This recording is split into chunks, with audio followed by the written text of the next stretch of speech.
The opening scene features a man named Milo Stanfield who is suffering from autism spectrum disorder, or ASD. He is seen standing on a street of New Jersey, keeping an eye on a woman in a nearby flower shop. In the midst of this, he also seems to be doing some complex calculations related to the timing of events happening in his surroundings. Milo notes the approach of a passenger bus, a pothole, a street artist, and a bicycle rider speeding. Following these observations, he crosses the street and strategically places a pen on the top of a mailbox adjacent to the pothole. Soon after, his planned chain reaction takes place. A taxi runs over the pothole, splashing the water on the pen, causing it to fall to the ground. This captures the attention of the street artist, who then walks forward to pick up the pen. At the same moment, the speeding cyclist collides with the artist, which results in him striking the mailbox and falling on the fruit stand nearby. Chaos ensues in the street, diverting the attention of everyone, including the bus driver. As a result, he does not notice the traffic light turning red and hits the same woman crossing the road, killing her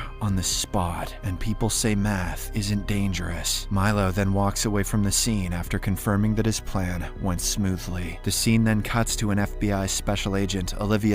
She works for the Fringe Division of Homeland Security, specializing in paranormal phenomena. Olivia seems to be returning back to work after a long gap due to her head injury. As soon as she enters the Fringe headquarters, she is greeted by one of her fellow officers, Charlie, who is the supervisor of the team. In the meantime, the chief of the agency, Walternate Bishop, is talking to one of the lab assistants, Philip Broyles, regarding Olivia's return. Philip says that she is a doppelganger named Olivia and expresses concern if they can integrate an imposter in their team. Here, it is revealed that Olivia, who is inside the office, is not the real one. She is in fact an imposter who has been brought to fulfill the place of the original one. Walternate then reveals his motivation behind keeping Olivia in this universe and implanting the real Olivia's memories into her. He claims that Olivia is the only one who can travel between universes without any harm. Walternate wants to figure out how she can do so. For this, he says that they must make her believe that she belongs here. Philip asks, what if her new identity does not hold? To which the chief replies that she will no longer be necessary after that. Afterwards, Charlie briefs the team on the seemingly random bus accident, which he claims to have happened 2 times in this week. The victim has died in each case. He then asks his crew to be careful before going for the site investigation. A short while later, the FBI team arrives at the accident site and splits up to search for any leads or clues. The investigation is led by another FBI agent named Lincoln Lee, whose face appears to be ruined by burn marks. Charlie inspects the body and uses her fingerprint to retrieve her further details. She eventually finds out that the deceased woman's name is Julian Foster. Meanwhile, Olivia questions the bus driver, who is shaken by the incident, as he has never even hit any birds or animals until now. Simultaneously, Agent Lee tests for any signs of environmental factors but finds nothing. However, he does find the same ballpoint pen at the scene. After inquiring with the eyewitnesses, Olivia approaches Agent Lee and tells him that the local artist had bent down to pick up the pen, during which he collided with the bicycle rider and fell into the fruit stand. Upon hearing this, Agent Lee speculates that the pen is the main element that created a sequence of reactions, ultimately leading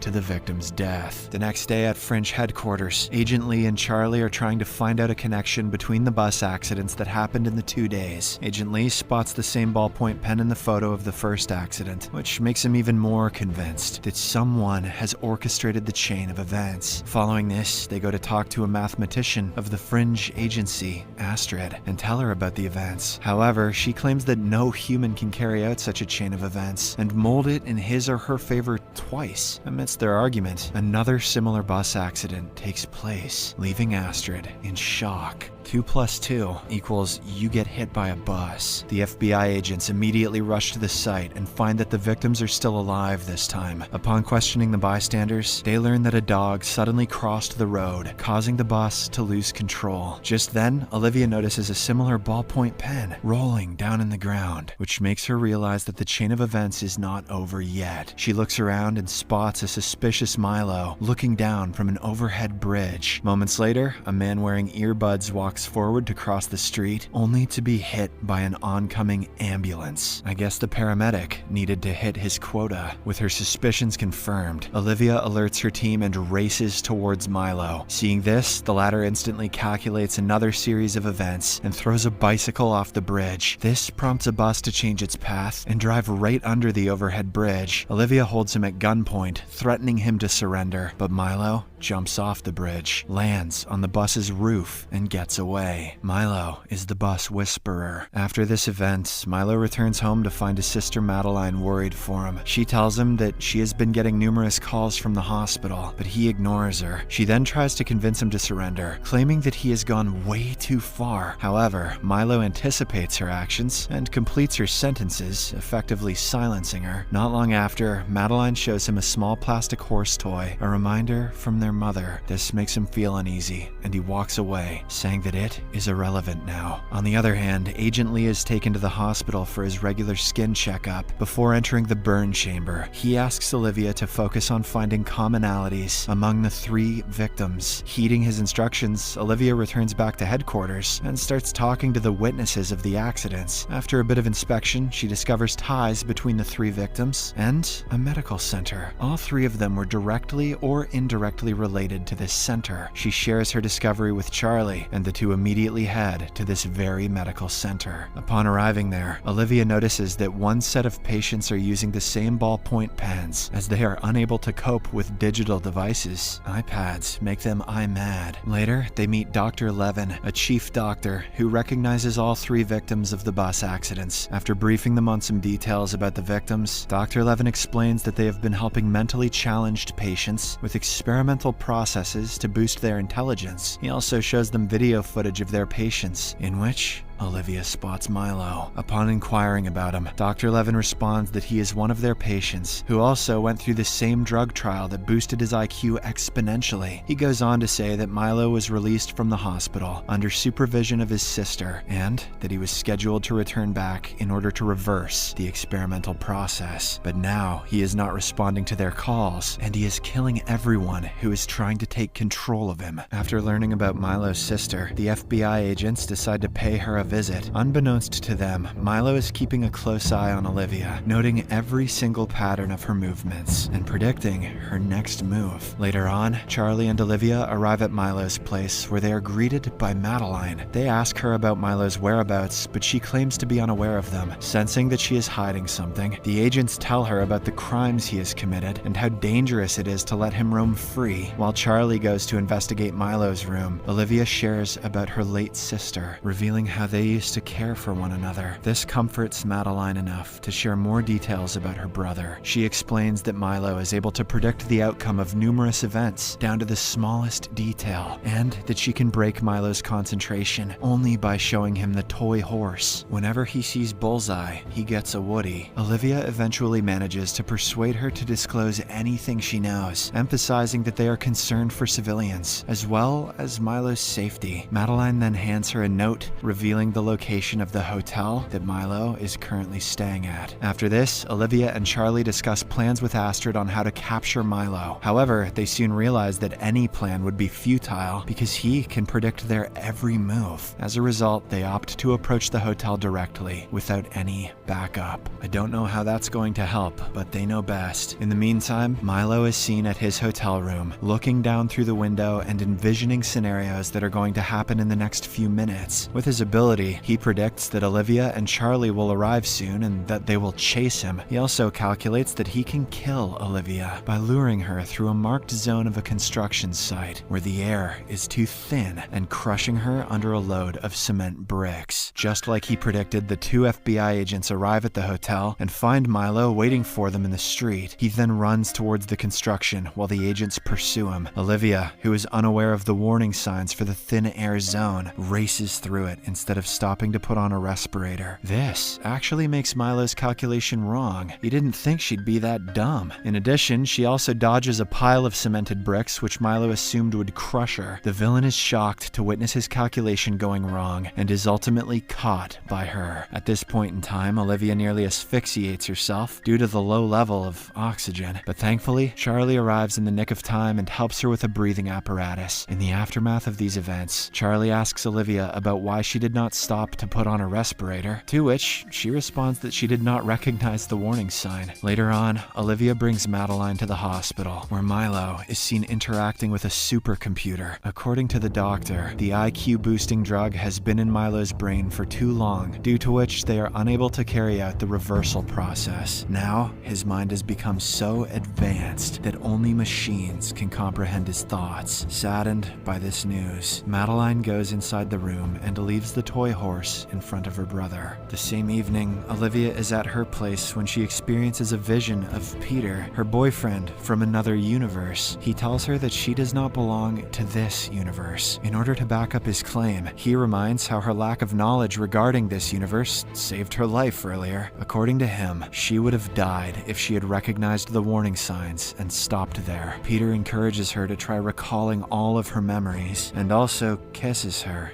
before vanishing. Subscribe for more videos like this, turn on notifications, and leave a like to help the channel out. Thank you for watching.